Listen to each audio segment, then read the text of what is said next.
Susan Bryden here. Good morning. Running across the Midwest so you don't have to. The interstate is next to me. I don't know if you can see it, but at least my trail is dirt and runs along the side. So that's good. I had a couple miles of sidewalk running and then weaving my way under the interstate to get on this trail, but I think I'm good now. It should be this kind of road or something quiet for the rest of today. I am wiped, y'all. My quads were baked. I've said this a couple times now. From the descent, first the ascent into Cripple Creek and then from the descent from Cripple Creek and Divide. And they have not recovered. So yeah, I can barely move my legs. Maybe it shouldn't be any surprise at day 81, but yeah, I may have a last slow 4 days. It's okay, I'm still gonna finish, but yikes, can't move my body at all. I'm gonna try to soak a little bit today before I go to bed and do some rolling out with a foam roller, but man, oh man, my legs are toast.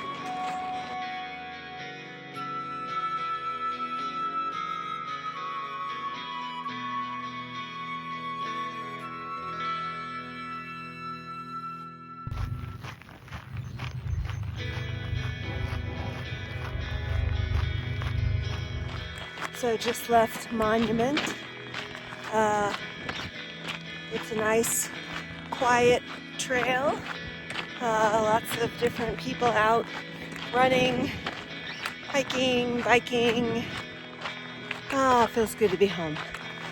I'm still pretty wiped.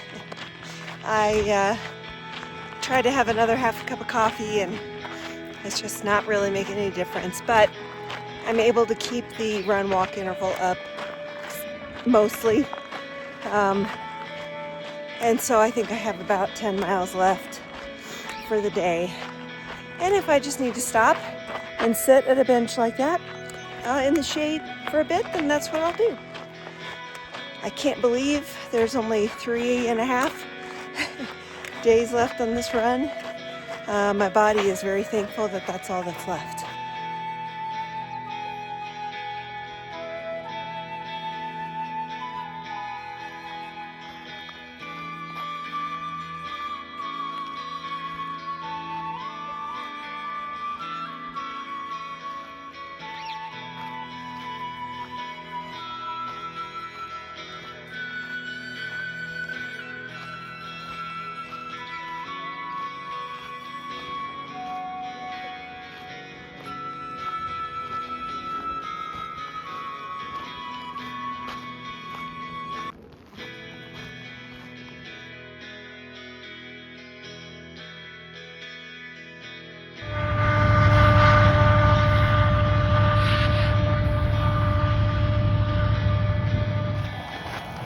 People boating on Palmer Lake.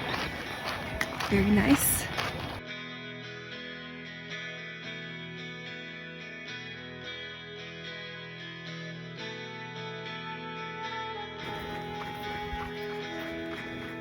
Wide open space for miles.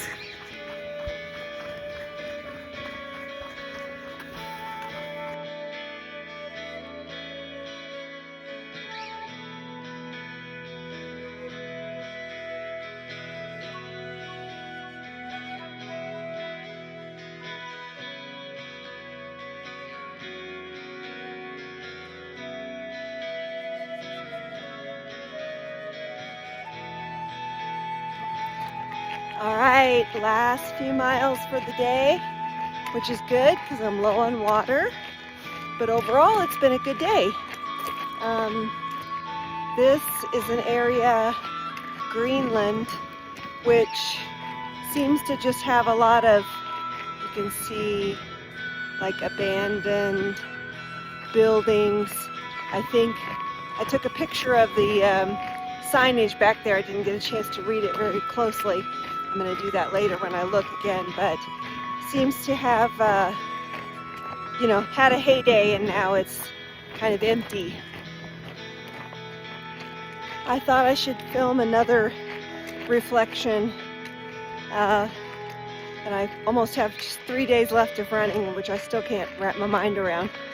And here's something I was thinking a lot about. So far when friends and loved ones have met me on the trail to do like deeper support, and they ask me lots and lots and lots of questions. What's the most beautiful thing you've done, most challenging thing you've done, etc., etc. Like what stands out to you from the trek. And interestingly enough, every time our conversation leads to fear, because for me at various times every week there is fear that's always there. And it could be fear that I'll run out of water and it's super hot, fear that I'll run into an aggressive dog, fear that I'm out alone, isolated, physical fear, that I'm in the wrong place at the wrong time, etc., etc. And so I was thinking a lot about that, and I was putting it in runners' terms or hikers' terms. And the more I think about it, fear isn't a 14er, right?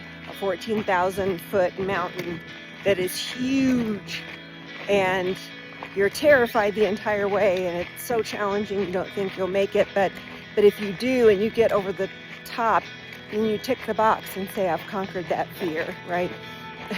Just like I've ticked that 14er off my hiking list. For me, at least, it's nothing like that. Fear is more like single rolling trail. So most of the time it's perfectly fine and it meanders along. But there are rocks and roots that will jump up out of nowhere and trip you up. And you don't know what's around the different corners.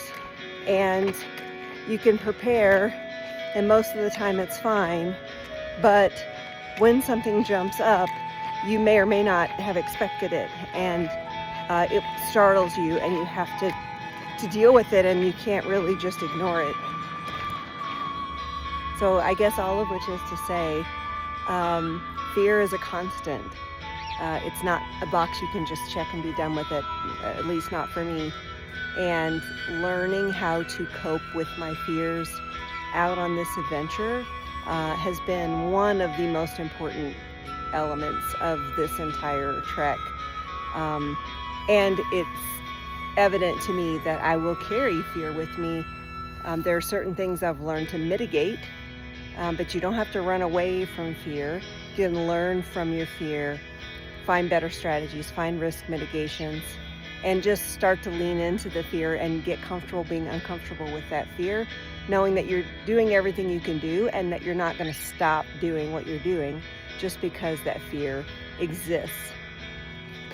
And yes, I did tear up a tiny little bit when I was talking about fear because I've carried it with me now for so long, and am proud of myself for hanging with it and working through it.